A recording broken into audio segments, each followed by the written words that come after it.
Welcome to Shomach Shava on the Daf. We're holding in Chulin Daf Mem Zayin. And with base, the Gemara brings two stories with Rav Nosson, who went to two different places, and came a woman in front of him and told him that she had two children, that she did a bris milah and they died.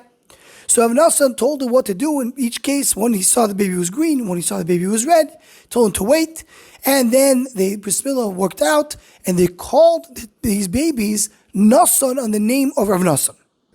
So it comes out from this Gemara that they called the baby in the name of someone who's alive. Rav Nosson was alive, and they called the babies on his name.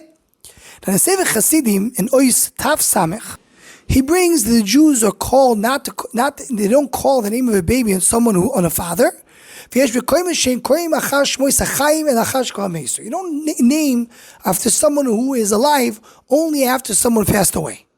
Chidor brings there's different minhagim, but one thing is clear: one should not call his son on the name of himself, the name of the person himself. He can maybe call after his father, who was alive according to some minhagim, but not after himself if he is alive.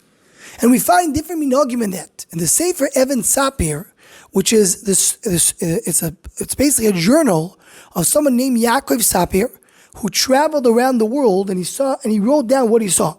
So he came to Teiman and he met their people, and there he says that he met somebody who had three wives, but he had only one child, and he named the child after himself. The name of the person was Yosef, and he called his child Yosef, and he adds over there Various Minhagim lizgula.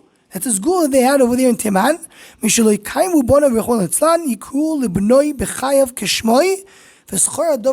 Remember this thing. That's what they did. They called the name of their sons after the father who was alive in order to give a schus to have many children.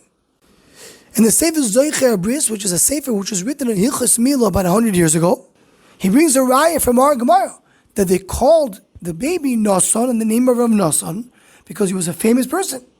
He says that's not the minhag in our place. In our place, we just give a name of somebody who passed away. And he brings the Noam Elimelech, who says that when a tzaddik passes away and the baby gets the name of the tzaddik, so the aura of the tzaddik, which is Olam Asel Yoim, comes back to the world through this baby.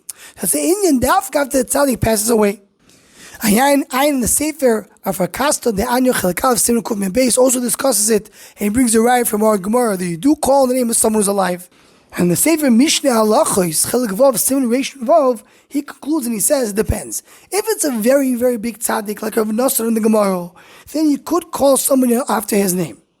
But Bistam, we don't call after someone who's alive because maybe he's not a tzaddik gomer. So someone who's alive is not a big tzaddik, it's better not to call after him. But if you have someone who's a mamish, a tzaddik gomer, you can call a baby after his name even if he's alive. So interesting discussion in the minhagim of calling a baby after the name of someone who's still alive. Anyone who wants to join or sponsor the Shomach Shava Shiurim, please email shomachshava@gmail.com.